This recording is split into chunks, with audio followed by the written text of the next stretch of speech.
परिचय। अर्जुन और उसके पिता गर्मियों के लिए वस्त्र खरीदने निकले हैं। वे दोनों ऐसे वस्त्र ढूंढ रहे हैं जो शीतल, आरामदायक, हल्के और रखरखाव से मुक्त हों। अर्जुन ने एक सूती शर्ट चुनी। पिता को वह पसंद नहीं आई क्योंकि यह भारी थी और यह आसानी से सिकुड़ जाती है। तब अर्जुन ने एक सिंथेटिक शर्ट चुनी जो हल्की थी और यह सिकुड़ती नहीं थी।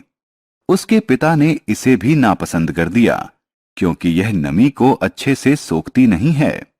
अंततः 2 लंबे घंटों के बाद उन्हें वह शर्ट मिल गई जो मिले जुले कपड़े की बनी थी और उसमें वो सभी विशेषताएं थीं जो वो ढूंढ रहे थे। इस पाठ में हम रेशे और कपड़े के बारे में जानेंगे। आओ सीखें। वस्त्रों का महत्व बताना, रेशे को परिभाषित करना, प्राकृतिक और कृत्रिम रेशे में विभेद करना, कपड़े की बुनाई, रंगाई, डिजाइन और सिलाई के बारे में बताना।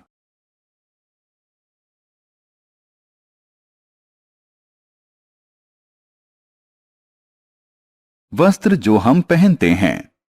हम सब वस्त्र पहनते हैं।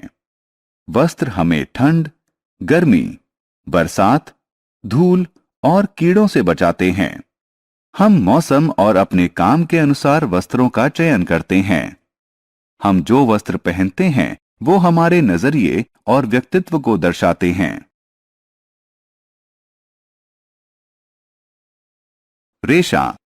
रेशा वह कच्चा माल है जिससे वस्त्रों का निर्माण होता है।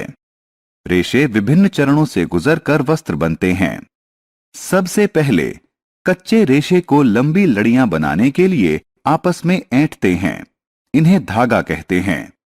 कपड़ा बनाने के लिए धागे की कताई बुनाई की जाती है। कपड़े का प्रयोग लोगों की जरूरत के अनुसार विभिन्न आकार और प्रकार के वस्त्र बनाने के लिए किया जाता है। रेशे 2 प्रकार के होते हैं। 1. प्राकृतिक रेशे। 2. कृत्रिम रेशे। प्राकृतिक रेशे। प्राकृतिक रेशे पेड़ों और जानवरों से बनते हैं। सूत, ऊन और रेशम कुछ प्राकृतिक तंतु हैं। सूत पेड़ों से प्राप्त होता है। ऊन भेड़, बकरी और ऊंट से प्राप्त होता है। रेशम रेशम के कीड़े से प्राप्त होता है।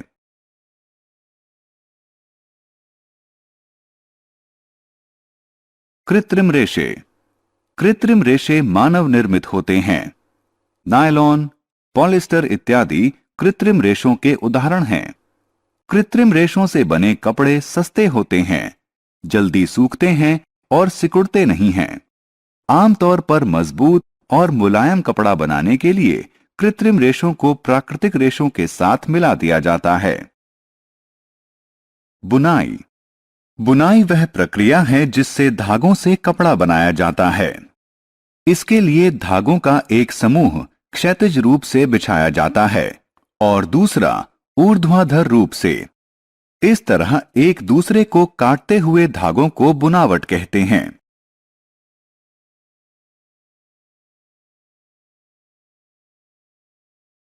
परिष्करण। वह प्रक्रिया जिससे कपड़े की दिखावट और उपयोगिता में सुधार हो उसे परिष्करण कहते हैं। कपड़ों को दिए जाने वाले कुछ महत्वपूर्ण परिष्करण हैं।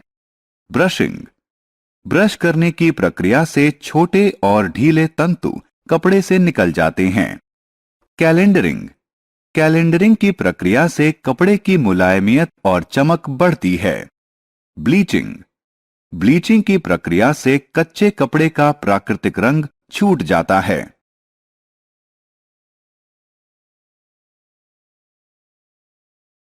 रंगाई। कपड़े को नया रंग देने को रंगाई कहते हैं। एक कपड़े को रंगने के लिए पहले गर्म पानी में रंग और नमक का घोल तैयार किया जाता है। इसके बाद कपड़े को इसमें डुबोया जाता है। कपड़े को 1 घंटे बाद बाहर निकालकर धोया जाता है। अंत में कपड़े को सुखाया जाता है।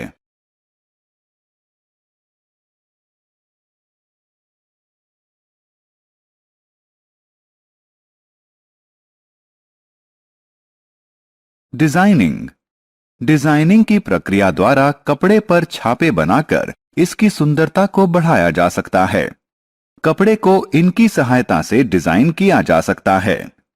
स्याही, रंग या कढ़ाई, पत्थर, सजावटी दाने या क्रिस्टल, लेस या जरी।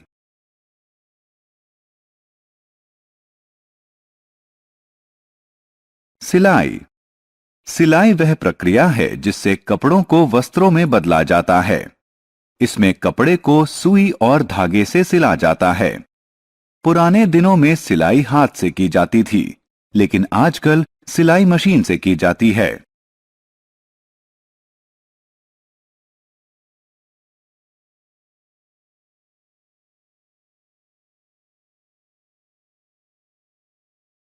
हमने क्या चर्चा की?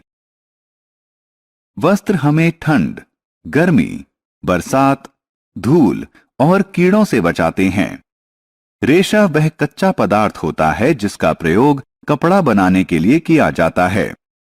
रेशे दो प्रकार के होते हैं, प्राकृतिक और कृत्रिम।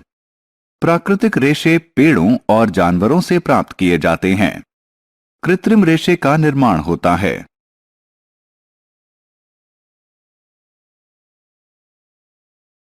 कपड़े का निर्माण एक जोड़ी धागों को आपस में एक दूसरे के समकोण पर बुनकर किया जाता है। कपड़े के परिष्करण में तीन प्रक्रिया शामिल होती है, ब्रशिंग, कैलेंडरिंग और ब्लीचिंग। कपड़े की दिखावट को बेहतर बनाने के लिए उसे रंगा और डिजाइन किया जाता है। सिलाई वह प्रक्रिया है जिससे कपड़े को वस्त्र में बदला जाता है।